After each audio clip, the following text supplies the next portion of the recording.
네, 2020학년도 고3 3월 모의고사죠.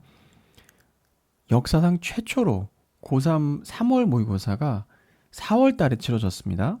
원래 예정이 3월 초였는데 이 코로나 때문에 4월 24일 날 거의 4월 말에 치러졌는데요.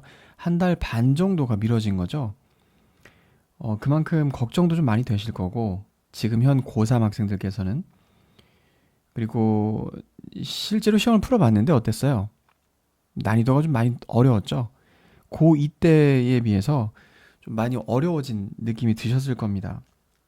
그 이유는 단어도 많이 어려워지고 그리고 시간은 고2 때랑 동일한데 지문이 길어졌어요. 이게 느끼셨는지 모르겠지만 지문이 좀 길어집니다. 지문도 길어졌고 내용도 어려워지고 그 세 가지 측면 때문에 그러니까 다 어려워진 거예요. 모든 게 나한테 불리하게 작용하는 것 같은 그런 느낌이 드셨을 겁니다. 쉽게 말씀드리면 고2 때는요. 한 반을 기준으로 지금 한 반에 한 이과반 기준으로 대부분의 학교들이 한 20명 전후일 거예요. 20명 기준으로 고2 때까지만 하더라도 1등급 그러니까 90점이 넘는 친구들이 10명 전후였거든요. 아니면 10명 강남권에서 10명이 넘었고 고3이 되면요. 1등급 나오는 친구들이요. 한 반에 한 명 나옵니다. 한 명. 많이 나온 학교가 두 명이에요. 정말 무슨 뭐 과고라든지 특목고 이런 데서는 두 명, 한 세 명 정도까지 나오고 일반적인 그 고등학교에서 일반고에서는 한 반에 한 명이 나올까 말까 없는 반도 있어요. 1등급이. 정말 잘하는 친구가 2등급. 그러니까 그 정도로 난이도가 많이 높아진 시험이에요. 그래서 긴장의 끈을 놓으시면 안 되는데 어떻게 접근을 해야 되는지 차근차근히 좀 분석을 해볼 텐데요. 내신 접근법이랑 조금 다릅니다. 내신은 문장을 외우고 어떤 문법이 어떻게 변형이 되고 이런 포인트들을 쌤이 고2 때까지 많이 짚어드렸는데 고3은 지금 이 수업을 들으시는 대부분의 학생들이 정시를 초점을 두고 공부하시는 이제 모의고사를 잘 보기 위해서 수능을 잘 보기 위해서 공부하시는 분들이기 때문에 정시 파이터들이잖아요. 문제풀이 요령과 어떤 부분을 내가 놓쳤는지 어떤 부분의 논리가 중요한지 어디를 봐야 되는지 특히 어디를 눈여겨봐야 되는지 이런 부분에 대해서 설명하면서 수업을 진행해 보도록 하겠습니다. 네, 수업은 전체를 다 진행하기 좀 어려울 것 같아요. 쌤이 고1, 2도 찍어야 되고 시간이 너무 촉박해서 다 찍기는 어렵고요. 아마 이 수업 들으시는 분들이 뭐 여러 등급의 친구들이 있겠지만 대부분은 아마 한 6등급에서 3등급 뭐 잘하는 친구들이 2등급까지 있을 거라는 생각이 있어서 만약에 그 선생님이 풀이를 해드리지 않는 쉬운 지문들을 틀린 친구들이라면 기본기가 부족하기 때문에 단어 많이 외우시고 문법 좀 점검해 보시고 한 지문을 놓고 봤을 때요. 선생님 평균적으로 봤을 때 한 지문에서 모르는 단어가 10개를 넘어간다. 그 친구들은 단어부터 외워야 돼요. 진짜로. 보통 1등급 정도 받는 친구들은 한 지문에서 모르는 단어가 한 3개 미만입니다. 아무리 어려운 지문이라 하더라도. 그래서 내가 이 지문을 공부할 때 단어만큼은 다 안 상태로 보겠다는 마음가짐으로 공부를 하셔야 되고 일단 18번부터 그 빈칸 추론 이전까지는 난이도가 쉬운 지문들이죠. 18번부터 빈칸 추론 이전까지는 여러분들 다 맞추셔야 되는 지문들입니다. 뭐 글의 목적, 심경 추론, 주장, 주제, 요지, 제목 이런 것들 나오는데 다 하지는 못하고 쌤이 중요하다고 생각하는 그리고 여러분들이 놓쳤을 것 같은 빈칸 추론 다 해드립니다. 이런 지문들 위주로 한번 진행을 해볼게요. 18번이 얘는 첫 번째 지문이니까 할까? 이 지문 틀린 사람이 있을까요? 있죠. 있을 수 있어요. 있을 수 있어요. 고3 문제고 어려우니까 있을 수 있습니다. 글의 목적을 묻는 지문에서는요. 어떻게 접근하셔야 되냐면 일단은 누가 썼는지 편집글이라면 누가 썼는지는 여기에 나오죠. 뭐 sincerely yours 뭐 누가 썼다. 뭐 학생회장이 썼다. 그러면 글의 난이도가 조금 더 쉬워집니다. 누가 썼는지를 알고 접근을 하게 되면. 그리고 편집글이라면 누구에게 썼는지 보시면 조금 더 쉽게 읽을 수가 있습니다. 근데 이 글은 편지 글이 아니네요. 그냥 이제 지문이 시작을 합니다. 자, 이럴 경우에는요. 글의 목적에서는 대충 무슨 내용인지를 한 중반까지 읽어요. 대충 무슨 내용인지까지를 읽어주시고 한 요 정도까지를 읽으면 이래서 이 글을 썼구나. 글을 쓴 이제 문제 자체가 글의 목적을 고르는 거긴 한데 무슨 얘기를 하려는 것 같구나. 그 운을 띄우거든요. 그 배경을 정확히 파악하는 게 중요합니다. 일단 여기에 좀 에너지를 많이 쓰시고 배경 파악에 에너지를 많이 쓰시고 그리고 중반부 이후에 결정적인 한 문장이 있어요. 결정적인 한 문장을 읽고 문제를 푸는 거예요. 그 문장이 이 문제의 답을 알려줍니다. 항상 그래요. 글의 목적은. 자, 그래서 여기를 뭐 읽었다고 치고 뭐 오케스트라 관련된 내용인가 봐요. 쌤은 한 요 정도부터 제대로 읽을 것 같아. The orchestra is actively seeking a replacement for this position. 정확히 해석해보라 그랬죠? 이 오케스트라는 적극적으로 찾고 있다. replacement. 이 단어 모르면 답 없습니다. 대체물 또는 대체하는 사람이란 뜻이죠. 대체해줄 사람을 찾고 있습니다. 무엇에 대한 대체물 for this position. 이 직책에 대해서 이 직책을 대체해줄 사람을 찾고 있습니다. 이게 글의 목적입니다. 그리고 앞에 보니까 35 years. 나는 이렇게 유추할 것 같아. 어떤 직책을 대체해줄 사람을 찾는데 근데 앞에 35년이 나오죠. Permanent conductor after 35 years. 35년 이후에 영구적인 지휘자. 지금 오케스트라니까 컨덕터가 지휘자라는 뜻이겠죠. 뭐 전도체라는 뜻도 있고 뭐 차장이라는 뜻도 있고 여러 가지 뜻이 있습니다만 여기서는 지휘자일 거예요. 오케스트라 얘기 나오니까 35년 동안 일하던 지휘자가 그만뒀구나. 아니면 뭐 은퇴를 했구나. 이 정도로 유추하시면 돼요. 근데 여기 앞부분에 읽으라고 했으니까 은퇴한 겁니다. 은퇴하고 대체자 찾는구나. 그러면 답이 금방 나오죠? 은퇴 공연입니까? 아니죠. 대체해줄 사람을 뽑으려고.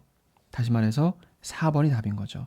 음악 감독 겸 상임 지휘자 초빙을 공지하려고. 대체해줄 사람이 있습니까? 지원해 주십시오 라고 하는 내용의 글이었습니다. 굉장히 쉽게 풀리고요. 18번 같은 유형의 글의 목적 묻는 문제는 시간을 한 1분에서 1분 20초 안에는 답을 뽑아내셔야 됩니다. 19번 심경추론은 안 하겠습니다. 맞추세요. 20번은 한번 볼까요?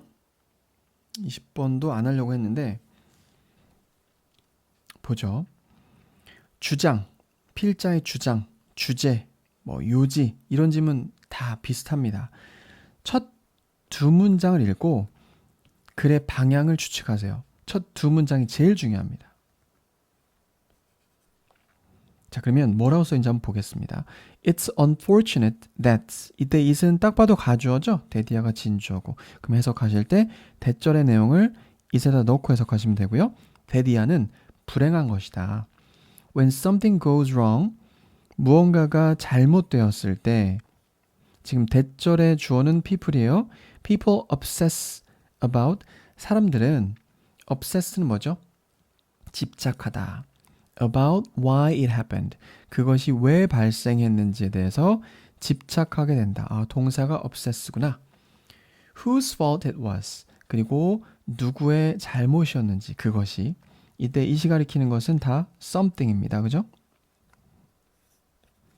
누구의 잘못이었는지 and why me 그리고 왜 난지 나한테 왜 그런 일이 일어났는지 라고 사람들은 그런 내용에 대해서 집착한다. 그래서 obsess about의 목적으로 why절 whose fault it was 절 그리고 why me 까지 해서 요 세 가지가 병렬이 되겠습니다. 요 세 개가 목적어예요. 자, 첫 문장에서 뭐라고 했습니까? 뭔가 잘못됐을 때 사람들은 왜 일어났는지, 누가 잘못했는지, 왜 나한테 일어났는지, 아니면 내가 왜 잘못했는지 이런 것 것들을 집착하는 것은 불행한 일이다. 그래요. 이걸 잘 생각해 보라는 거죠. 뭐에 대해서 이야기하려고 할까? 그렇게 하지 말라는 거죠. 왜 일어났는지, 누구 잘못인지 생각하지 말라라고 말하지 않을까? 물론 틀릴 수도 있겠습니다만 그런 이야기를 할 것 같아요. 그렇지 않겠습니까? 불행하다고 하니까. Honestly, what good is that? What good is something 하게 되면요. 뭐 무슨 효력이 있습니까? 뭐 무슨 득이 있을까요? 이런 뜻이에요. What good is that thinking in most cases? 대부분의 경우에 그러한 사고 방식이 무슨 효력이 있을까요? 무슨 득이 있을까요? Train your brain to be solution oriented. 자, 이 문장을 밑줄 쳐볼까요? Train your brain to be solution oriented. 여기서 train 동그라미 쳐보겠습니다. 명령문이죠.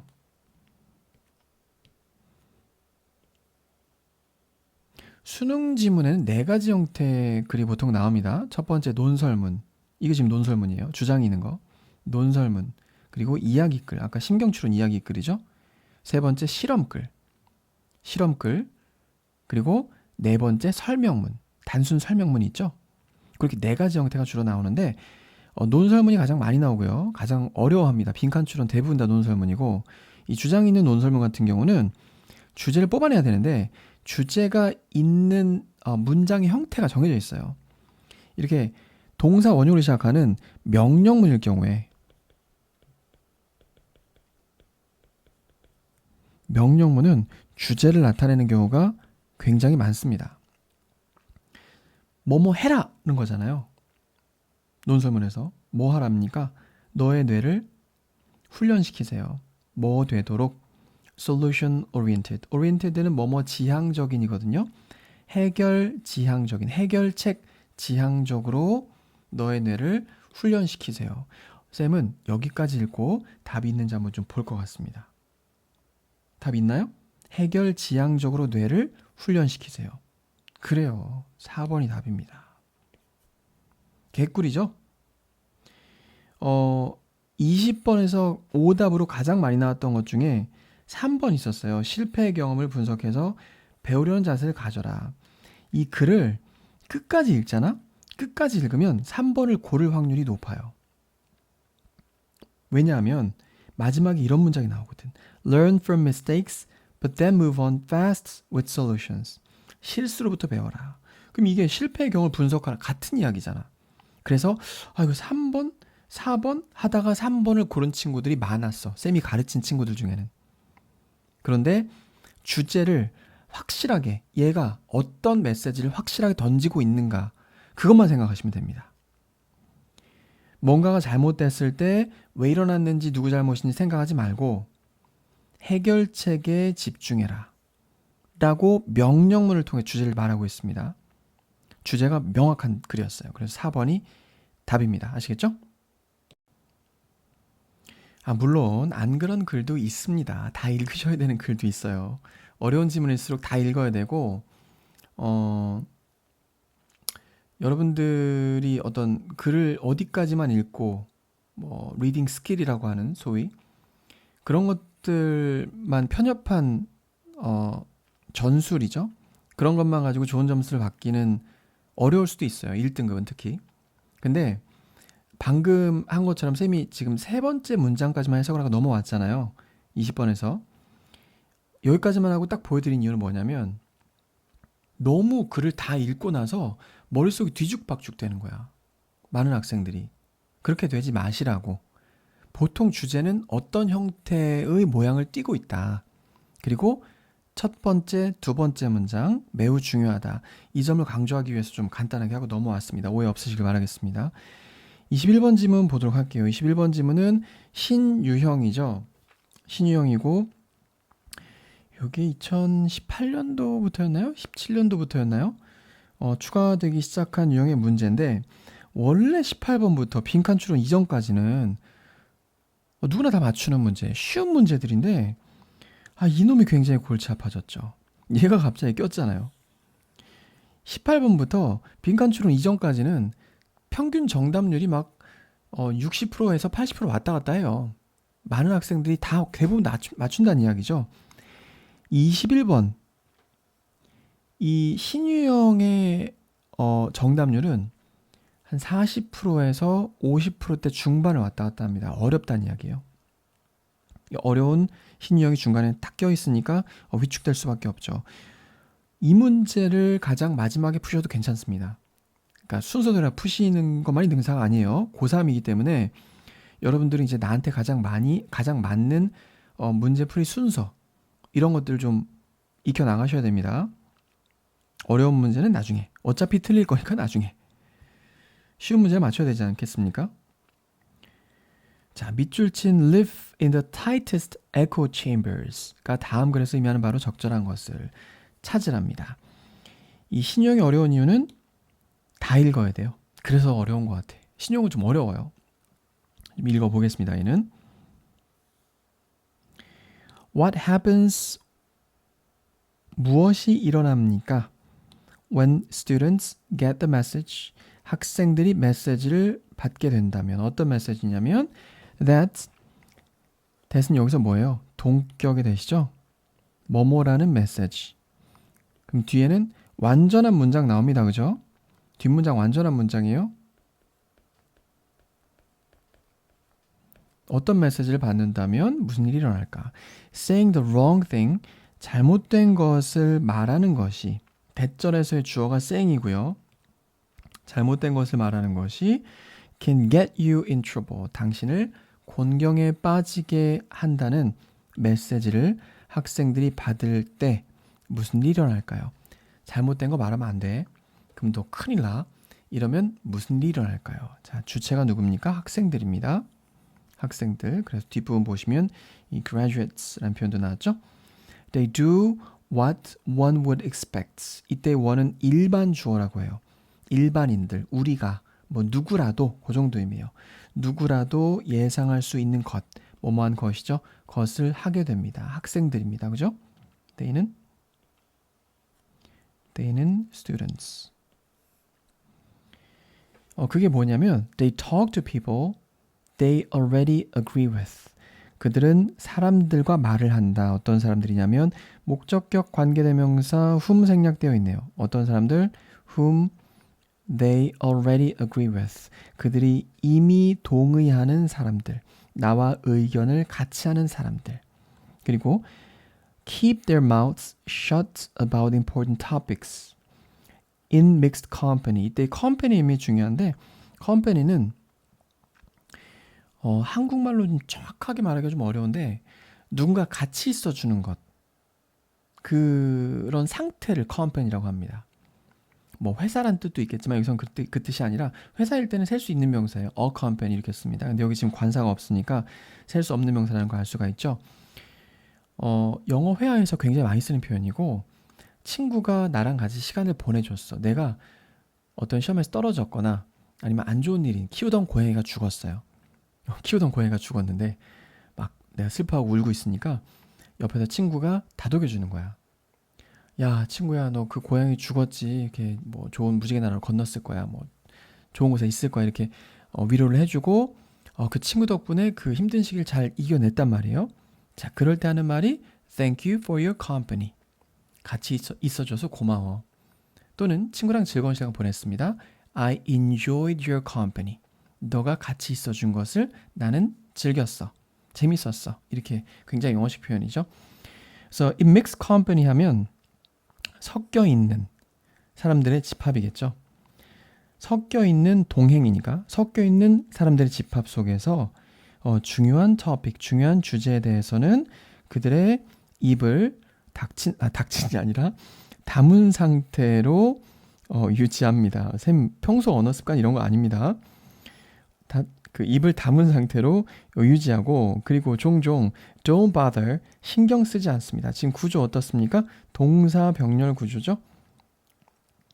They talk to people, talk와 keep and don't bother 이렇게까지가 병렬이래요. 세 개가 신경 쓰지 않는다. bother는 신경 쓰다예요. Even arguing with the angriest or loudest person in the room. 그 방에서 가장 화나 있고 가장 목소리 큰 사람과 언쟁하는 것. 심지어 언쟁하는 것조차 별로 신경 쓰지 않는다. 안 하려고 한다는 거죠. 쏘리. 그 결과는 지금 뭐 한다 그랬어? 그래서 야, 너 잘못된 거 말하면 큰일 나? 라고 한다면 나랑 의견이 일치하는 사람이랑만 말하려고 하고 그러니까 다른 의견을 갖고 있는 섞여 있는 집단 속에서는 중요한 문제에 대해서 말을 안 하고 입을 꾹 다물고 있어. 그리고 언쟁도 잘 안 해. 언쟁을 안 한다는 거죠. 학생들이 이 메시지를 받게 되면. 그래서 그 결과는 언쟁을 안 하는 것의 결과인 거죠. 여기까지가 그 배경인 거고 그 결과는 is a group polarization. group polarization. polarization이란 단어를 처음 봤다면 밑에 있나 보세요. 여기 없죠. 그럼 큰일 난 거죠 지금. 아니죠. 수능을 읽다가 모르는 단어가 나왔을 때 어떻게 하셔야 돼요? 쌤도 가끔 읽다 보면 이거 애들이 알까? 왜냐면 나도 처음 보는 단어가 가끔 있거든. 이거 애들이 알까? 이런 생각이 들거든요. 그럴 때는 유추하셔야 돼요. polarization에서 여러분들이 가장 많이 본 단어가 뭐예요? 이 단어죠. polar. 어디서 봤습니까? 이거? 쉽게 가장 딱 떠오르는 거. 그쵸? polar bear. 북극곰. polar bear라고 하죠. 그래서 polar는 뭐예요? 극이란 뜻이에요. 극. rise는요. rise는 동사형 어미입니다. eyes라고 하는데 rise. commercialize. eyes는 동사형 어미고요. 극화하다. 셔는 명사형 어미죠. 그래서 동사화했다가 명사화한 겁니다. 극화. 집단이 극화되는 겁니다. 다시 말해서 이게 무슨 뜻일까를 고민을 해보셔야 돼요. 어려운 지문이기 때문에. 그룹이 집단이 극화된다는 거예요. A라는 의견을 가진 사람들과 B라는 의견을 가진 사람들로 딱 나뉜다는 거죠. 중간은 없어. 그리고 이런 양극화는 의견의 양극화, 그룹의 양극화는 that follows graduates, 졸업생들입니다. 졸업생들을 따라서 이 학생들의 추이를 따라서 학생들을 따라서 현실 세계로 이어지게 되는 겁니다.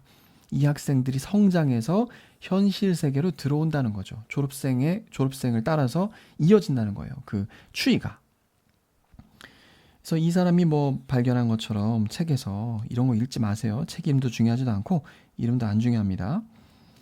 Those with the highest, 여기는 버려. 말한 것처럼 Those with the highest levels of education, 가장 높은 수준의 교육을 받은 사람들. Those는 사람들이죠. 그 사람들은 주어 have 동사 the lowest exposure, 가장 낮은 수준의 노출을 갖고 있었다. 뭐뭐에 대한 노출? to. 누구에 대한 노출? people with conflicting points of view. point of view는 그쵸. 관점이란 뜻이죠. perspective란 단어로 바꿀 수 있습니다.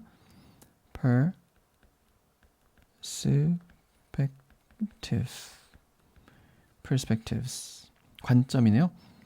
상충되는, 그러니까 나랑 맞지 않는 상충되는 관점을 가진 사람들에 대한 노출도가 가장 낮았다. 누가? 교육 수준이 높았던 사람들이, 많이 배운 사람들이 꽉 막혔다는 거예요. 의견이 다른 사람들의 의견을 들으려고 하지 않고. While 뭐뭐는 한편 those who have not graduated from high school, 고등학교를 졸업하지 못한. graduate은 자동사이기 때문에 from 꼭 있어야 되죠. 물론 타동사도 있긴 하지만 그때는 졸업시키답니다. who have not graduated from high school, 고등학교도 졸업하지 못한 사람들은 동사는 can claim the most diverse discussion mates. 이때 claim은요, 주장하다라는 뜻이 아니라 소유권을 주장하다. 다시 말해서 차지하다. 만나다. The most diverse discussion mates. 가장 다양한 토론 상대자를 차지할 수 있었던 반면. 이건 거죠. claim은 뭐뭐를 소유권을 주장하다, 차지하다 그런 뜻이에요. 그래서 만날 수 있었던 반면 이런 거죠.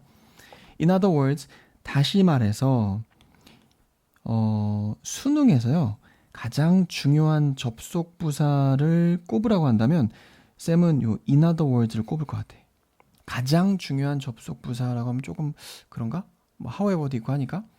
근데 however나 therefore 이런 것들은 example, for example도 그렇고 이 딱 보면 너무 티가 나.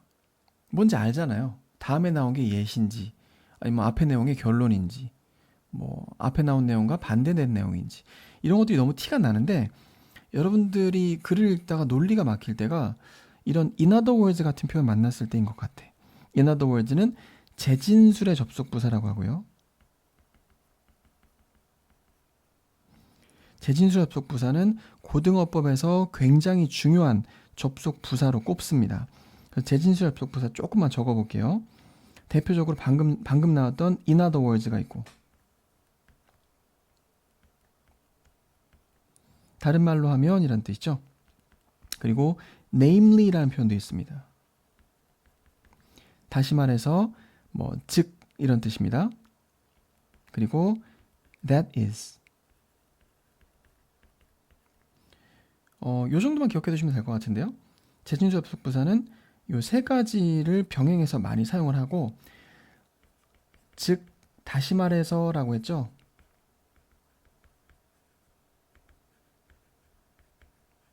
이게 왜 중요할까요? 다시 말한다잖아요. 앞에 무슨 내용이 이렇게 쭉 나왔는데 다시 말한대. 왜 다시 말할까? 중요하니까. 그래서 주제와 관련이 있는 경우가 많습니다. 그 다음 문장에 집중해 주셔야 돼요. 다음 문장은 앞에 나온 문장을 다시 풀어 써준 문장인데 쉽게 풀어 써준 문장이야. 주제와 관련이 있고. 아시겠죠? 자, 다시 말해서 Those most likely to live in the highest 주제라고 했더니 딱 밑줄이 가 있네요. Those most likely to live in the tightest echo chambers. 이게 그 문제죠. 이 사람들은 어떤 사람들이다? 고학력자들 지금 얘기하는 거죠. 이 고학력자들은 어떤 사람들? 가장 뭐뭐 할 것 같은 live in the tightest echo chambers. 가장 빽빽한 가장 타이트한 에코는 울리는 거죠? 에코 이거. 교장 선생님 훈화 말씀하실 때 야 거기 이거. 그 에코 체인버는 방입니다. 어디서 가장 많이 나오냐면 그 가스 체인버. 2차 세계대전에서 그 유대인 학살할 때 많이 사용했던 가스 체인버, 에코 체인버. 울리는 방이에요. 가장 타이트하게 사람들이 많아서 가장 타이트하게 울리는 방 속에서 살고 있을 확률이 가장 높습니다. 누가? 이 고학력자들이. 어떤 사람들? 타인의 의견에 노출이 적은 사람들. 꽉 막힌 사람들. 의견 안 듣는 사람들. 이게 무슨 말인지를 곰곰이 생각해 보시면 답 고르셔도 괜찮아요. 뭔 말입니까? 타인의 의견을 들으려고 하지 않는 사람들. 우리 요즘에 많이 회자되는 말인데 그 심리학용어로 확증 편향이라고 있죠. 지문으로도 많이 나옵니다. confirmation bias. 확증 편향. 내가 듣고 싶은 것만 들으려고 하고 보고 싶은 것만 보려고 하는 성향. 그런 것들을 확증 편향이라고 하죠. 그런 사람들이구나. 근데 이건 어떤 의미예요? 에코 체인버가 일단 뭘까? 울리는 방이야. 내가 뭔가 말을 하면 같은 소리가 계속 들려요. 그 방 안에서. 근데 내 목소리뿐만 아니라 사람들이 워낙 타이트하게 많아서 나랑 같은 목소리를 내는 사람이 또 그 말을 하고 있는 거야. 다시 말해서 나와 같은 의견을 갖고 있는 사람들이 모여있는 방이라고 생각하시면 되겠어요. 확증 편향을 갖고 있을 확률이 높다. 선택지로 확증 편향 고르시면 되겠습니다. 듣고 싶은 것만 들으려고 하고 보고 싶은 것만 보려고 하는 사람들이 모여있는 방에 살고 있을 확률이 높다. 답은 1번이 되겠네요. 이게 확증 편향이죠? Hear only the voices that strengthen their views. 자신들의 견해를 강화시켜주는 목소리만 들으려고 하는 성향이 높다.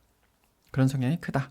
라고 이야기를 하고 있었습니다. 지금 시간을 너무 많이 썼는데 지문이 어려워서 어쩔 수 없었어요. 이거는 곰곰이 한번 좀 생각을 해보셔야 됩니다. 여기 나오네요. 확증 편향. 내가 여기서 봤구나. 22번은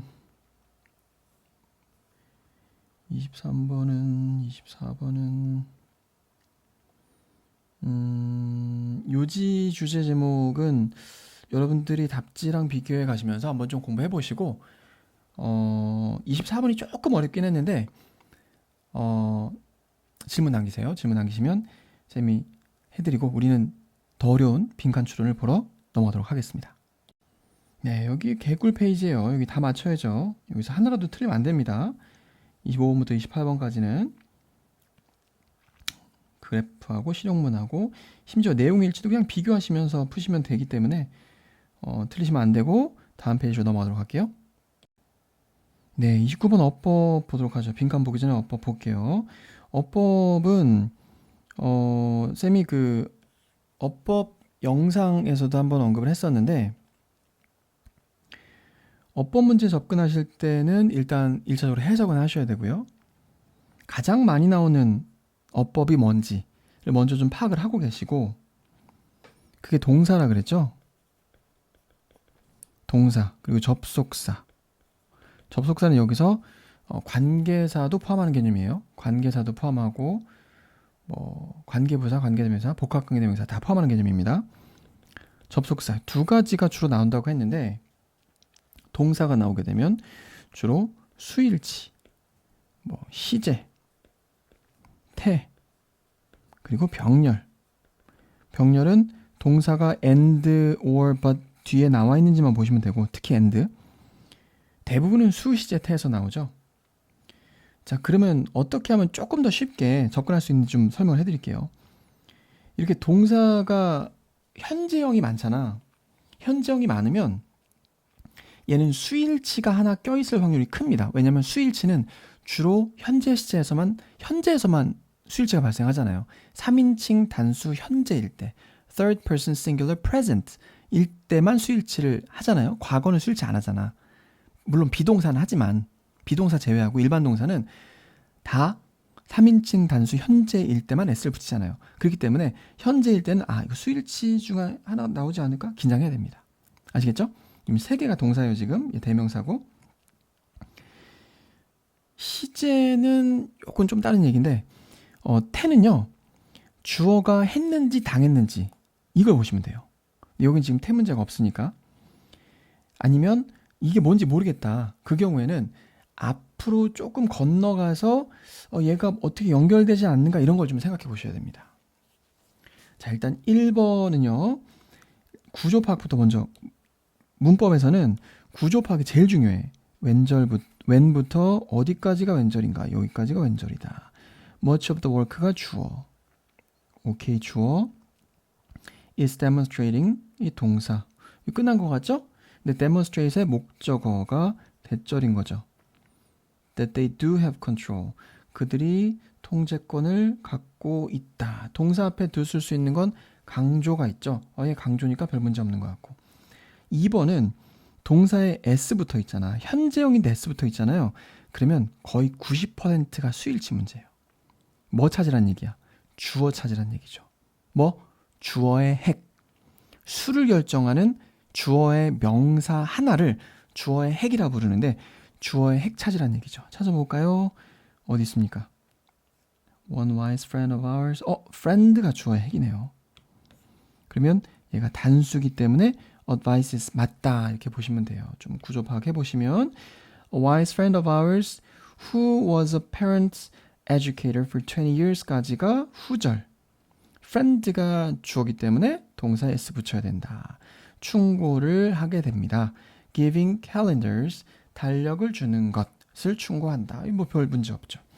3번은 보시면요. 동사의 밑줄이 가 있는데 cross off는 이렇게 X 치면서 날들을 달력에 지우는 거잖아요. 명령문이네. 근데 무슨 동사입니까? 앞에 동사를 잘 보라 그랬죠? 그리고 얘가 목적어 같죠? 동사 뒤에 있으니까 그러면 목적어 뒤에 나왔으니까 목적보일 확률이 크구나. 그렇게 유추하시는 거예요. 그러면 얘가 사역동사라는 걸 아셔야 되겠죠? 사역동사, 목적어, 목적보로 동사 원형. 얘가 이거를 능동적으로 했나? 했죠? 그죠? 아이들에게 나를 하루하루 지워가도록 시켜라. 맞는 거예요. 그 다음에 4번은 spend time going over the schedule for the day, giving them choice. 그들에게 선택권을 줘. 이게 선택권을 주라는 얘기거든. 아이들에게. In that schedule, wherever possible. wherever 다음에 얘는 복합관계 부사인데 다음에 it is가 생략되어 있습니다. 조금 어렵긴 한데 접속사가 나와 있고 주어 동사를 생략할 수 있는 이유는 분사구문 만드는 과정에서 is가 being으로 바뀌었다가 생략되고 it은 앞에서 나왔던 giving them choice를 가리키기 때문에 생략하고 접속사를 강조하게 살려두는 건데 일반적으로 분사구문 만들 때 wherever를 쓰진 않아요. 물론 where도 쓰진 않죠. 하지만 얘는 좀 약간 관용적이라고 봐야 되나? 그렇게 봐야 할 것 같습니다. 좀 특이한 케이스예요, 얘는. 5번이 이제 중요한데 5번이 답이었죠? 5번이 왜 중요하냐? 수능 어법 문제의 한 절반 이상은 구조 분석인 것 같아. 구조 분석을 왜 어법에서 시키느냐? 너 이거 구조 파악하고 있니? 여기까지가 주어라는 거 알고 있어? 이거 동사인 거 알고 있어? 얘는 분사구문이지. 이거는 종속절이지. 얘는 부사절 종속절이지. 이런 것들을 파악할 수 있어야 어려운 문장도 해석할 수 있잖아. 라고 이야기하고 있는 거예요. 구조 분석을 하란 이야기입니다. 할 줄 알아야 돼요. 어법 하나 맞추려고 하는 게 아니라 이걸 할 줄 알아야 다른 어려운 지문도 보인다는 건데 구조 분석 해볼까요? As they get older. 얘는 부사절 종속절이죠. 뭐뭐 함에 따라. 여기서 끝나네요. children이 주절의 주어입니다. 아이들은 나이가 들어감에 따라 will then start to write in important things for themselves. For oneself는 스스로란 뜻이고 스스로 중요한 것들을 지금 달력 이야기하고 있으니까 달력 안에 write in 적을 겁니다. 중요한 것들을 적어 넣을 겁니다. 그러면 일단 주절은 나왔죠. Children will start. 그러니까 일단 주절에 주어 동사 다 나온 거고 그리고 나서 보니까 이시 또 주어 further helps. 동사가 또 나왔어요. 동사가 또 나왔어. 그러면 이 문장은 완전해요? 불완전해요? 완전하죠. 자, 여기서 이제 중요한 포인트가 나오게 되는 건데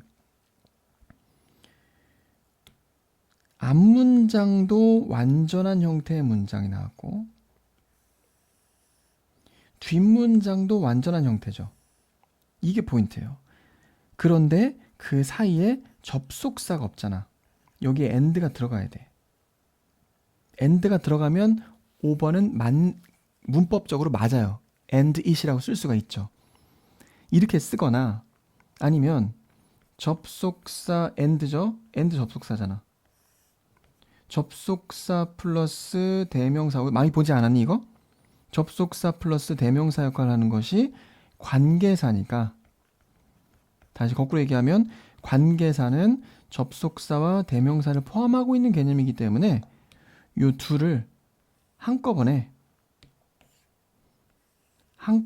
없애고 그냥 which로 바꿀 수도 있습니다. 그러면 얘가 which로 바꿨다고 생각해봐. which로 바뀌었습니다. which로 바뀌게 되면 뒷문장은 얘는 부사니까 빼고 동사부터 나왔으니까 불완전한 상태가 됩니다. 다시 말해서 아까 그 규칙 두 개의 완전한 문장은 접속사 없이 연결될 수 없다. 이건 적어놔야 돼. 그 규칙을 어기고 있지 않죠. 왜냐면 which절 써서 불완전했으니까 뒤에가. which절은 불완전한 절이잖아요. 수식하는 단독적으로 쓸 수 없는 종속절이잖아. 그죠? 형용사절이잖아요. 그렇기 때문에 불완전한 형태로 만들어 주어야 이 주절이 살아나게 되는 거고 얘를 중심으로 문장이 이제 성립이 되는 거죠. 무슨 말인지 알겠죠? 굉장히 중요한 개념입니다. 써놓으셔야 돼요. 두 개의 완전한 문장은 접속사 없이 and 넣으면 괜찮은데 접속사 없이 성립할 수 없다. 이 문장은 and를 넣거나 아니면 and it을 which로 바꾸거나 둘 중에 하나로 바꿔주셔야 됩니다. 굉장히 중요한 개념이에요. 그리고 이제 빈칸 추론. 빈칸 추론까지만 합시다. 지금 설명하다가 시간이 너무 많이 지체되고 있는데, 물론 뭐 다 해주면 좋겠지만, 빈칸 추론이 틀린 친구들이 가장 많을 것 같아서 빈칸 추론 위주로 진행을 해보려고 합니다. 31번부터 한번 보죠. 자, 일단 빈칸의 위치 한번 보세요. 빈칸의 위치는 가장 마지막 문장에 있네요. 그리고 뭐 Darwinian phenomena, 뭔가 좀 어려워 보이고, 빈칸 추론에 3점짜리가 배치될 확률이 굉장히 크죠. 독해 3점이 7문제 나오는데 빈칸 4문제하고 아까 그 신유형 1문제 해서 5문제가 배치될 확률이 굉장히 큽니다. 3점짜리로. 아니면 3점짜리 한 3개 정도. 빈칸에 한 3개 정도가 3점짜리가 배치가 되고 신유형이 1개 배치가 되거나, 그리고 장문에 하나, 뭐 순서별에 하나, 아니면 어법에 하나, 이런 식으로 해서 7개가 세워지는데 3점짜리 배치가 많다는 얘기는 어렵다는, 빈칸 어렵습니다. 일단은 빈칸 추론은 아까도 이야기했지만 논설문이에요. 빈칸은 논설문이고, 빈칸 추론은 대부분 글이 논설문이에요. 논설문에서 가장 중요한 건 뭐예요? 주제 찾는 거. 주제를 찾으면 빈칸이 보입니다. 근데 이 주제를 찾으려면 한 문장 한 문장을 정확하게 읽는 능력이 있어야 돼. 그 정확한 해석의 출발은요, 첫 2문장이에요. 언제나. 한 요 정도까지? 여기서 끝나죠? A distinct emotional trait. 여기서 distinct를 모르겠다. 약간 주눅 들죠. 뭔가 많이 본 것 같지도 않은 단어고. 그죠? 분명한. 뭐 distinctive랑 거의 의미 차이가 거의 없는 것 같아. distinctive 약간 독특한 이런 뜻이고, 얘는 분명한, 눈에 띄는. emotional traits of human nature. 인간의 본성. 그쵸? 인간의 본성의 감정적인 특성, 눈에 띄는 특성은, 까지가 주어입니다. 특성은 is to watch, 살펴보는 것이다. 예의주시하는 것이다. 그게 인간의 특성이래. 이걸 생각하면서 읽어야 돼요. 첫 2문장은 진짜 시간을 많이 써야 돼. 뭐를 지켜보는 겁니까? Fellow humans closely. 면밀하게란 뜻이죠. 동료 인간을 면밀하게 지켜보는 것이다. 그게 인간의 본성의 특징이라는 거죠. To learn their stories. 그들의 이야기를 알게 되고, 따라서 to judge their character. 그들의 성향을 판단하고, dependability. 그들의 의존성 등등을 판단하는 거. 이 단어 때문에 좀 지문이 별로 관련도 없는데 어려워진 것 같습니다. 그래서 일단은 뒤에가 병렬 구조고요. To watch, to learn, to judge. 이 3개가 병렬. 인간의 3가지 특성, 인간 본성의 특성입니다. 뭐래요? 정서적 특성이? 동료 인간을 면밀하게 관찰한대. 저놈이 지금 뭐 먹고 있는 거지? 어디서 샀지 저거? 쟤는 수학을 어떻게 이렇게 잘하지? 이런 거 좀 궁금할 때 있지 않습니까? To learn their stories. 그들의 이야기를 알게 되고, 그래, 제가 많이 아팠구나. 이런 걸 알게 되고. 그래서 그들의 성향, 그래, 이런 성향이 있겠구나. 이런 성격이겠구나. 이런 것들을 이제 관심을 갖고 보는 거. 이게 인간의 성향이래. 이해되셨죠? 시간을 많이 써야 됩니다. 첫 2문장은요. So it has ever been since the Pleistocene. Pleistocene은 뭔지 몰라. 그럴 땐 어디 보라고? 밑에 보라고. 밑에 보니까 나왔죠? 홍적세. 봐도 모르겠죠? 우리 지학 시간에 배웠잖아. 그 신생대 막 나누잖아요. 신생대가 6,500만 년 전까지를 신생대라고 알고 있는데, 어쨌든 그 때까지 어쨌든 뭐 인간을 나누는 그 지구의 지질 시대를 나누는 기준이잖아요. 신생대 안에 들어가 있는 홍적세라는 시기가 있어요. 굉장히 중요합니다. 다른 새는 모르는데 쌤 홍적세는 알고 있어. 왜 중요하냐면 인류가 이때 등장해요. 그 오스트랄로피테쿠스. 물론 이제 우리 현생 인류와 직접적인 연계는 없다라고 하지만 오스트랄로피테쿠스가 이때 등장하는 걸로 알고 있습니다. 그래서 이제 지질시대 구분상 가장 중요한 시기인데 몰라도 그냥 무슨 새 있잖아. 시기라는 것만 알면 됩니다. 홍적세 이후로 그러니까 엄청 오래됐다는 얘기지. 엄청 오랫동안 그래왔다. 뭐 어땠다는 거야. 인간의 본성이 남한테 관심 갖고 그들의 이야기에 귀 기울이는 거. 그게 인간의 본성이었다는 거잖아. 아시겠죠? 그게 엄청 오래됐다. 홍적세 이거 배웠는데 이거 지질시대 이거 신석기 이거 1억 년 전은 둘리 나왔던 시기인데 그때는 아닌 것 같고 이런 거 생각하고 있으면 안 돼요. 그냥 오래됐다는 얘기구나. 인류의 탄생부터 원래 인간의 본성이었구나. 요 정도로 이해하시면 되는 거죠. The first bands classifiable to the genus Homo. 호모는 그 인간을 뜻하죠. 그러니까 알고 있는 그 다른 의미 아닙니다.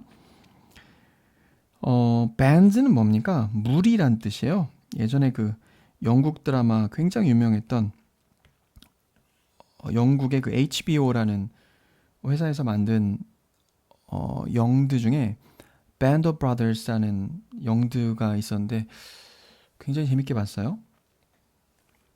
그 라이언 일병 구하기랑 좀 비슷해 스토리가. 살짝 지루하긴 한데 어쨌든 Band of Brothers 한 무리의 형제들 뭐 그런 의미잖아요. 그 군인들 이야기거든요. band는 무리란 뜻이에요. 무리. 우리 네이버 밴드도 그 뜻입니다. first bands classifiable 구별이 가능한 첫 번째 무리는 to the genus Homo 우리 인류라는 우리 그 생물 그 텍사노미에서 종 분류에서 종속 과목 강문계 뭐 배웠죠? species, genus, family, phylum, order 뭐 이렇게 나가는 걸로 알고 있는데 속일 겁니다. 이게 아마 그들의 후손들은 누구였다? 수렵 채집인들이었다. 수렵인들이죠. 수렵 채집인들이었다. 그래서 이제 설명이 쭉 나오고 있는 거죠. 어쨌든 주제는 여기에요. 여기에서 좀 주제를 넌지시 암시하는데 인간의 본성은 뭐? 남한테 관심 갖는 거. 남한테 관심 갖는 거. 그리고 그들의 이야기에 귀 기울이는 거. 그렇다는 거죠. 그래서 이들은 서로 살아남기 위해서 서로 협력하고 오늘날까지 그래왔다. 그래서 intern은 결과적으로란 뜻입니다. 그 결과 그것은 정확한 지식, 그 사람의 상대방의 정확한 개인적 역사에 대한 지식을 필요로 했고 이게 결국에는 그들의 과거 이야기를 듣는 것과 연관이 되는 거죠. 그리고 어떤 것을 잘하는지 뭐 이런 것들에 대해서 관심을 가졌다는 거고요. 이 call it if you will 이런 거는 좀 안 넣으면 좋을 텐데 이건 간투사라고 하죠. 아무 의미 없는 표현입니다. 소위 말하자면 이런 뜻인데 이것은 만족감을 준답니다. human instinct 이게 바로 인간의 본능인데 not just to learn, not only A but also B죠. only 대신에 just를 쓴 거고 not only A but also B구문이 나오면 A뿐만 아니라 B도죠. 그건 의미는 다 알고 있습니다. 누구나. 근데 이게 왜 중요한 표현이냐면 얘를 부정하고 이것뿐만 아니라 이것도니까 얘가 주제일 확률이 굉장히 높아. 뭔가를 부정하면서까지 강조하겠다는 얘기잖아요. 그래서 뒤를 강조하기 위한 표현이기 때문에 주제 확률이 높습니다. B가요. To share emotions stirred by the stories. 요거죠, 요거. 다른 사람들, 우리의 동료들, 그러니까 동료 인간에 의해서 말하여진 이야기에 의해서 동요된 감정들을 공유하는 것이 인간의 본능이다.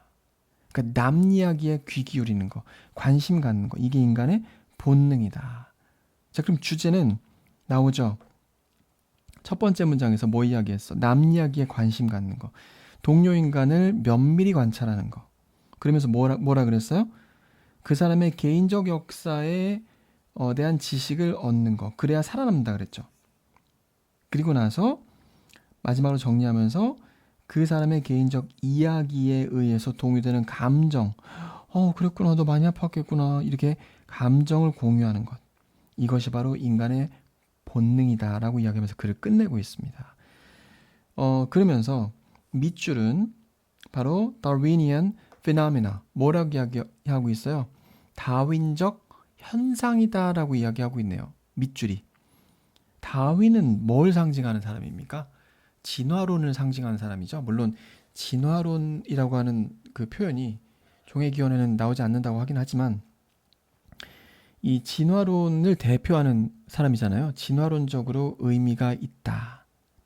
진화론적으로 의미가 있는 현상이다. 뭐가? 결국엔 주제 찾으라는 얘기예요. 그 주제가 뭐야? 인간은 남한테 관심이 있고 그들의 이야기에 관심이 원래 있다. 선택지 한번 볼까요? 이거 좀 명확히 나오거든 답이. 근데 이거 좀 틀린 친구들이 많아서 Gossip and storytelling, planning and practicing, executing and revising, exhibition jealousy. 이 단어는요. 선택지에 나온 단어는 어려운 단어 하나도 없어요. 만약에 모르는 단어 있으면 외워주셔야 돼요. 찾아서. 가십은 원래 험담하다, 남 이야기하다 이런 뜻이죠. 스토리텔링, 이야기 말하다. 뭐 실행하고 개정하고 수정하고 계획하고 실행하고 보여주고 질투하고 그리고 경쟁하고 보상하고 뭡니까? 남 이야기에 관심. 일단 이야기 들어가 있는 거는 선택지 1번밖에 없죠. 쌤이 가르치는 친구 한 명 중에 한 명이 이게 스토리텔링인 것 같아서 고르려고 했는데 가십이 아닌 것 같아서 못 골랐어요. 그래서 뭐 골랐니? 4번 골랐대. 그 친구가 젤러스의 뜻을 몰랐던 거야. 고3인데 2등급이거든요. 어려운 단어는 엄청 많이 알면서 이런 쉬운 단어를 몰라갖고 틀렸더라고요. 질투란 뜻이죠. 가십이 여기서 일반적으로는 부정적 의미로 쓰이지만 여기서는 약간은 중립적인 의미입니다. 남 이야기하는 것. 그런 맥락으로 본다면 1번이 가장 가까운 답이라고 말할 수 있겠습니다. 좀 많이 길어졌는데 지문이 길어서 어려워서 어쩔 수가 없었습니다. 32번 볼까요? 32번. 자, 일단 빈칸의 위치 어떻습니까? 빈칸의 위치가 첫 번째 문장이네요. 첫 번째 문장에 빈칸의 위치가 있다면 주제일 확률이 거의 90% 이상이라 보시면 되고요. 아닐 때도 있지만 scaling up from the small to the large. 자, 일단 scaling up 보고 나 이거 모른다는데 쫄지 말고 조금 읽다 보면 느낌이 오거든요. 그 느낌 살려가시면 됩니다. 그러니까 어려운 지문일수록 명확하게 해석이 돼서 답이 딱 떨어지는 경우는 많지 않아요. 1등급 받는 친구들도. 머릿속에 그려지는 어떤 약간 추상적인 그림, 이 글이 우리 머릿속에 추상화를 그려요. 그 추상화의 모양을 유추하면서 약간 더듬더듬 때로는 속어법으로 풀어나가는 게 순위거든요. 스케일이 뭘까? 비늘? 뭐 눈금? 그 뜻밖에 모르는데 근데 동사로 쓰인 것 같죠. 왜냐면 여기 지금 본동사가 있고 동명사로 쓰인 것 같습니다. 그죠? 동명사 주어. From the small to the large. 이해는 해석 가능하죠. 작은 것에서 큰 것으로 해석 안 되더라도 해석 어떻게 되겠어? 작은 것에서 큰 것으로 하는 것은 별로 안 어렵죠? 그쵸? 눈금처럼 올라가는 거예요. 스케일은 규모란 뜻도 있잖아. 그래서 scale up, 규모를 키워나가는 것. 작은 것에서 큰 것으로. 그 뜻입니다. 종종 수반된다. 뭐가 수반됩니까? An evolution, 진화가 from simplicity to complexity. 단순함에서 complexity, 복잡함으로의 진화, 발전이 수반된다. 다시 작은 거에서 큰 것으로 가려면 단순함에서 복잡함이 수반된다. 종종. 그죠? 그리고 이제 while이 나왔습니다. while은 뜻이 두 가지 있죠? 일반적으로 뭐뭐 하는 반면 또는 뭐뭐 하는 동안 둘 중에 하나거든. 여기서 뭔지 모르잖아. 그래서 어려운 것처럼 느껴지는 거죠. 일단 둘 다 가능성 열어두고 보겠습니다. 이것은 친근합니다. 공학에서, 경제학에서 이런 학문들에서 친근하대요. 그리고 구체 사례, 우리 구체 사례 좋죠. 이것만 봐도 답이 금방 나오거든. A skyscraper in a large city. 대도시에 있는 skyscraper 아시죠? 마천루라고 하죠. 큰 빌딩, 고층 빌딩은 상당히 더 복잡한 물체입니다. 뭐보다? A modest family dwelling. 거주지입니다. 건물. 약간 검소한 가족이 사는 건물. In a small town. 작은 마을에 있는 검소한 가족이 사는 마을보다는 확실히 더 복잡한 구조죠. 하지만 여기가 중요하겠네요. 벗이 들어갔으니까 구체 사례에서 하지만 어떻다는 겁니까? The underlying principles of construction. 건축의 기본이 되는 원리들 그리고 디자인의 기본이 되는 원리들 뭐를 포함해서 그 mechanics 이런 약간 뭐예요? 기계학이니 공학이니 그 기계들 에너지 정보 에너지와 정보 분배 그리고 전기 electrical outlet은 콘센트죠. 콘센트의 크기 이런 것들을 포함한 이런 기본적인 원리들은 그리고 뭐 뒤에도 많네요. all remain 동사가 요겁니다. 이 모든 것들은 all은 부사고요. remain approximately the same 대략적으로 the same independence of the size 무엇과는 독립적으로 라는 뜻입니다. 얘는요. 무엇과 관계없이 무엇과 독립적으로 무엇과 관계없이입니다. 확장이 돼서 size of the building 빌딩의 사이즈와 관계없이 그러니까 얘와는 독립적으로 관계없이 같다. 얘가 핵심이네. 뭐가 같다? 아까 주어가 뭐였어? underlying principles of construction and design. 건물의 기본적인 원리 원칙은 같다. 있어야 될 거 뭐 전기라든지 전화기라든지 뭐 수도꼭지라든지 이런 것들이 있어야 되는 거 다 같지 않느냐가 주제인 거죠. 이게 주제를 대변하는 예시잖아요. 그러면 다시 돌아가 볼까요? 작은 거에서 큰 것으로 갈 때 단순함에서 복잡함으로 가지만 더 복잡해지는 건 맞죠. 작은 건물보다 큰 건물이 더 복잡하니까. 하지만 while 밑줄 우리가 지금 읽은 정보는 뭐야? 하지만 작은 건물이라 큰 건물이라 있어야 될 게 있다는 점은 다 같다. 수도꼭지 다 있지 않느냐. 좀 더 많을 뿐이지. 선택지 한번 보겠습니다.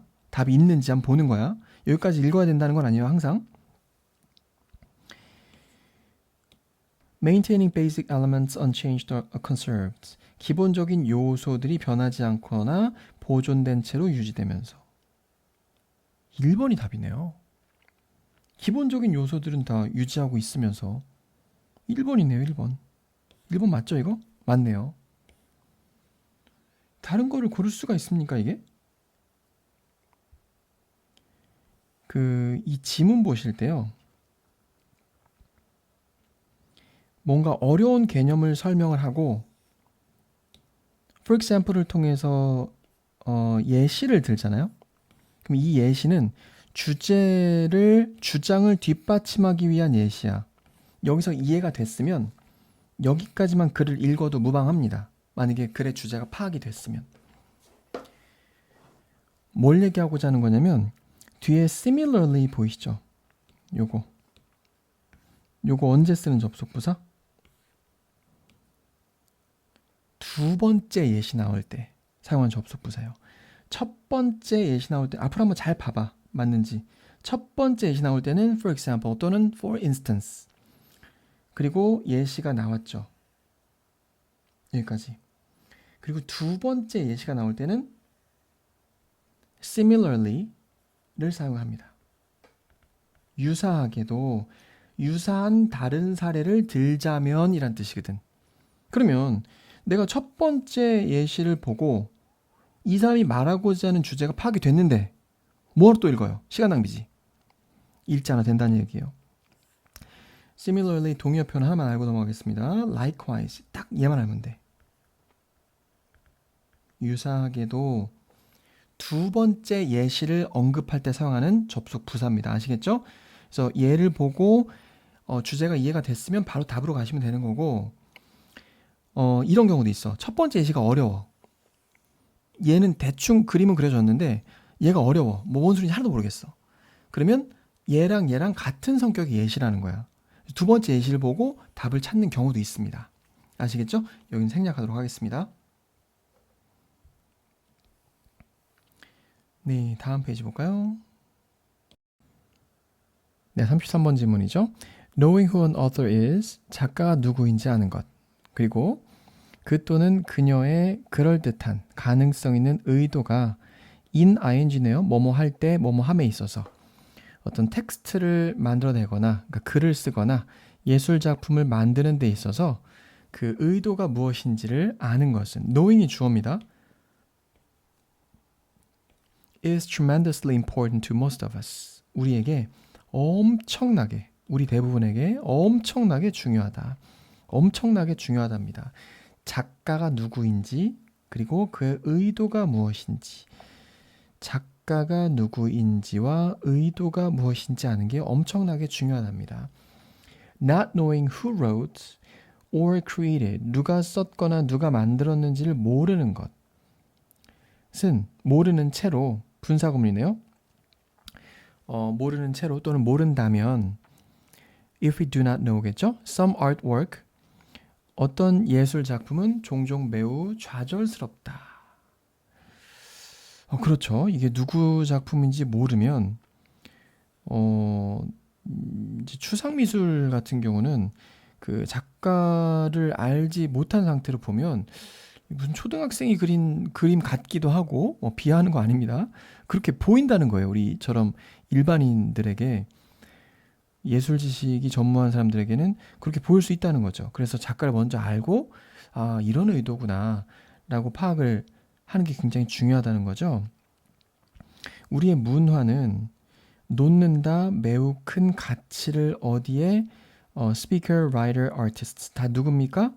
어떤 문화를 어떤 작품을 만들어내는 사람들 producers 이죠. 그 사람들의 정체성에 정체성은 뭐랑 연결되니? 그쵸? Who an author is 이렇게 연결되죠. 작가가 누구인지 엄청난 가치를 놓는다. place가 동사입니다. 놓다. 그래서 어떤 작품을 볼 때 작가가 누구인지를 아는 게 굉장히 중요하다. 이게 주제인 것 같아요. 쌤이 아까 첫 번째 두 문장이 굉장히 중요하다 그랬잖아. 근데 거기서 지금 뭘 주장하고 있어? 작가를 아는 것이 중요하다.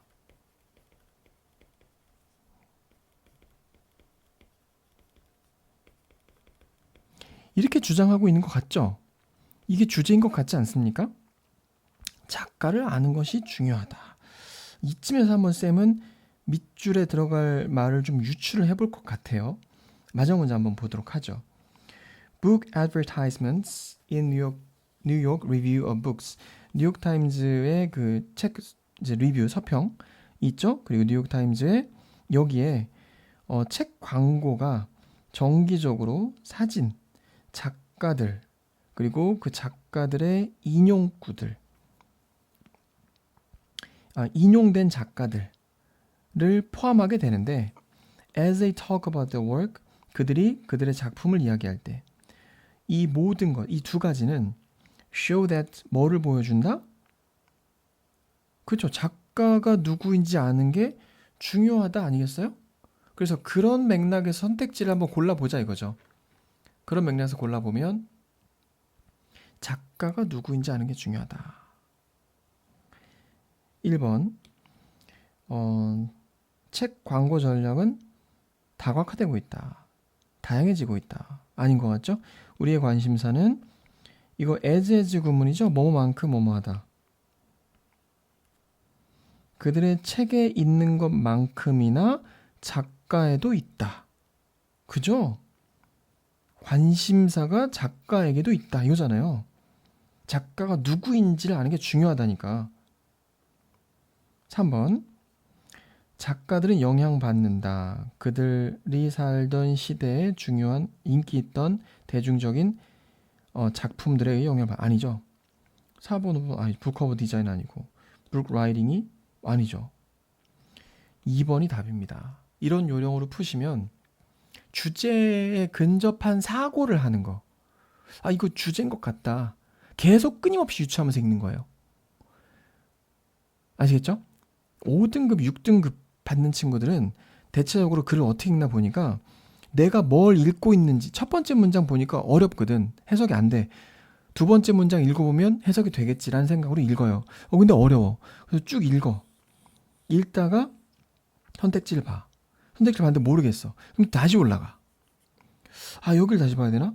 또 다시 보고 여기까지 봤는데 시간을 너무 많이 쓴 것 같아. 한 2분 30초 썼어. 너무 어려운데? 근데 버리기 너무 아까워. 그래서 또 다시 읽어. 그리고 그나마 왠지 많이 나온 단어들, 뭐 개수를 세거나 그래갖고 찍어요. 그럼 여기서 시간도 엄청 많이 쓰고 답도 틀려버리고 이렇게 되면 어떻게 됩니까? 뒤에 쉬운 문제를 못 맞추는 거예요. 아시겠죠? 그래서 주제가 뭔지를 끊임없이 생각하시면서 특히 첫 두 문장을 통해서 유추해 가시는 거 굉장히 중요한 학습 방법입니다. 다음 문제 보도록 하죠.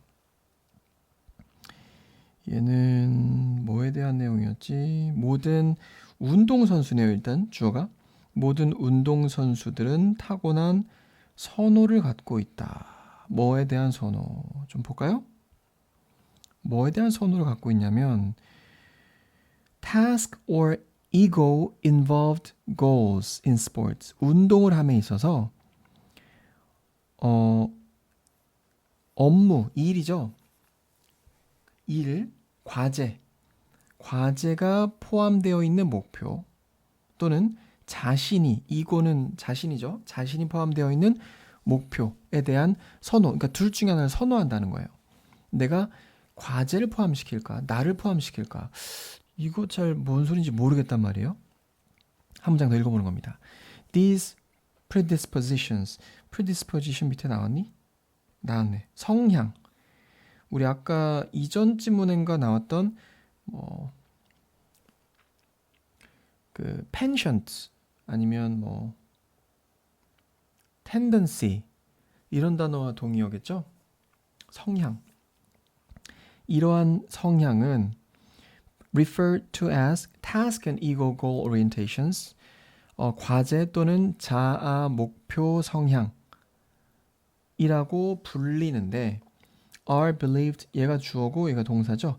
믿어진다. 뭐 하는 것으로? 발전되는 것으로. 언제 동안에? 어렸을 때. largely 주로 due to 뭐 때문에네요. 뭐 때문에? the types of people 사람들의 유형 때문에. athletes come in contact with come in contact with 수거입니다. 만나다 접촉하다란 뜻이에요. come in contact with 또는 come into contact with 이렇게도 쓸 수도 있고요. come into contact with 또는 come in contact with into 붙였어야 됩니다. 누구누구와 접촉하는 그러니까 운동선수가 접촉하는 유형의 사람들 때문에 그러니까 누굴 만나느냐에 따라서 업무지향적이 되거나 자아지향적이 되거나 한다는 이야기인 것 같아. 그리고 상황에 따라서 그들이 놓여지는 거니까 수동태입니다. 놓여지는 상황에 따라서 만약에 아이들이 일관되게 받는다면 부모의 칭찬을 뭐에 따라서 그들의 노력에 따라서 노력을 많이 하면 칭찬 많이 받고 조금 하면 조금 받고 이런다면 일관되죠. 굉장히 consistently. 그리고 인정을 받는다면 뭐에 대해서 personal improvement 개인적인 향상 from their coaches 그들의 코치로부터 and are encouraged to learn from their mistakes 실수로부터 배우라고 장려된다면 그렇다면 까지가 if절이죠. 절 잘 끊어야 된다 그랬죠.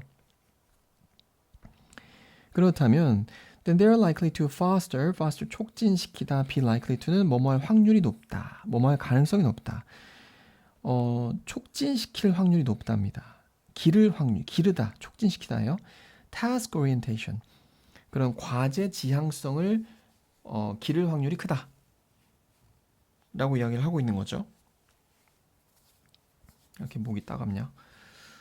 It becomes natural. 미안. 내가 지금 말했니? 나 생각했는데 말했구나 내가. It becomes natural. 이것은 다양해집니다. 근데 이게 가리키는 게 없죠. 그러면 가주어구나. 파악하셔야 되겠죠. 가주어 그리고 for plus 목적격이 의미상주어 to 이하가 진주어겠죠. 그래서 이렇게 넣고 해석하신다. 그들 누구예요? 애들이 믿는 것은 자연스러워진다. 뭐라고? 성공은 연관되어 있어. 뭐랑? mastery, 뭔가를 이제 마스터하는 것과 노력과 이해하는 것, 개인적 책임, 내가 노력하면 되는 거야 라는 것과 연관되게 믿게 된다는 거죠. 이렇게 일관되게 칭찬을 받게 되면, 쌤은 이렇게 연결해 볼게요. 일관되게 칭찬을 받게 되면 이런 것들과 연관되어 있다라고 성공이 믿게 된다 라는 거예요. The behavior of their role models, 그들의 롤 모델의 행동이 스포츠에서 또한 영향을 준다. 이런 발전이에요. 그러한 환경은 꽤 다르다. From one, 어떠한 환경과 이 environment를 대신해서 받는 대명사죠. 어떤 환경이냐면 in which 또는 where children are shaped, 아이들의 인성이 형성되는 by rewards, 보상에 의해서 승리를 했을 때의 보상. 승리만이에요. 만. allone은 혼자가 아니라 승리만에 대한 보상. 그러니까 노력에 대한 보상은 없고 승리했을 때만 박수 쳐주는 거야. 굉장히 더러운 세상이다. Praise for the best grades. 최고의 성적을 냈을 때 칭찬. criticism, 비판을 받거나 아니면 선택받지 못하는 것. 그러니까 선발되지 않는 거예요, 선수가. 뭐에도 불구하고 making their best effort, 노력을 최고로 기울였는데도 불구하고. 슬프죠, 이러면.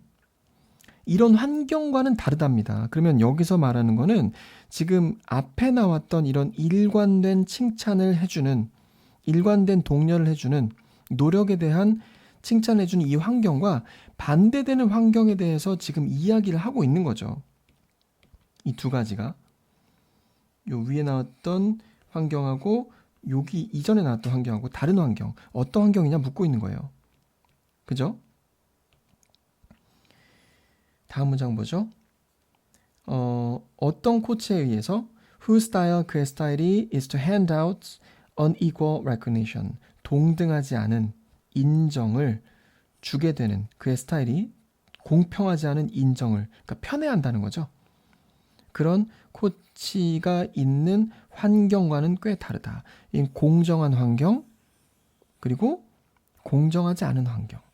공정한 환경에서는 아까 뭐가 발달된다 그랬어? 그쵸?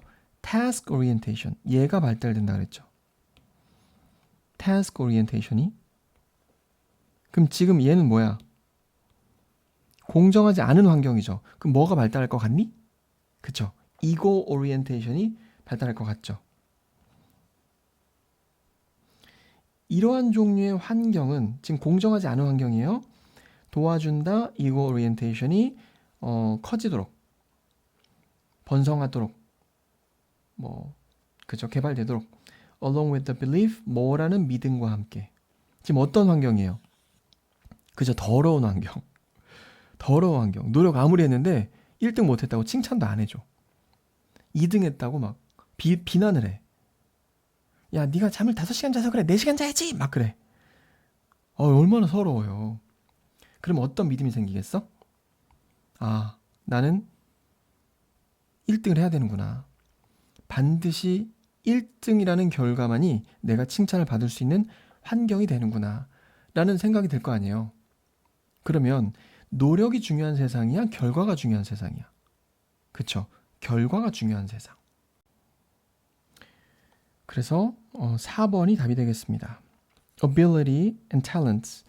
능력과 재능, 노력과 개인적 노력이 아니라 능력과 재능. 재능은 보통 타고난다 그러잖아요. 아, 나는 글렀어. 이런 생각을 발달시키게 된다는 맥락이 되는 거고요. 1번 선택지 고른 친구들은 정반대 선택지 고른 겁니다. 가장 중요한 것은 결과가 아니라 과정이다. 이런 세상이 돼야 되는데 현실은 참 그렇지 않은 것 같아요. 네, 이렇게 해서 빈칸 추론까지 좀 정리를 해봤고요. 나머지 지문들도 꽤 어려운 지문들이 많이 있더라고요. 그래서 쌤이 수업을 하지 않는다 그래서 그냥 넘어가지 마시고 해설지 학교에서 받으셨죠? 아니면 파일 형태로도 구하기가 쉬우니까 그 단어가 다 정리되어 있으면 해설지 보시면 지문에 나와 있는 단어를 쭉 정리하시고 아까 우리 주제를 찾는 게 가장 중요하다 그랬잖아요. 어떻게 하면 내가 주제를 쉽게 찾을 수 있을지, 첫 두 문장의 내용은 무엇인지, 가장 먼저 눈에 들어오는 게 첫 두 문장이기 때문에 가장 중요합니다. 그 문장을 읽었을 때 난 어떤 식으로 주제를 유추해야 되는지 그 훈련을 계속 해 나가시면 점수가 올라갈 거예요. 단어 꼭 열심히 외워주시고. 그래서 오늘은 다 하지는 못해서 좀 죄송스럽긴 하지만 그래도 빈칸 추론하고 앞부분에 좀 중요한 어려운 질문들 많이 했기 때문에 유익했던 시간이 됐길 바라고요. 네, 다음에 또 좋은 영상으로 찾아뵙도록 하겠습니다. 긴 시간 함께 해주셔서 고맙습니다.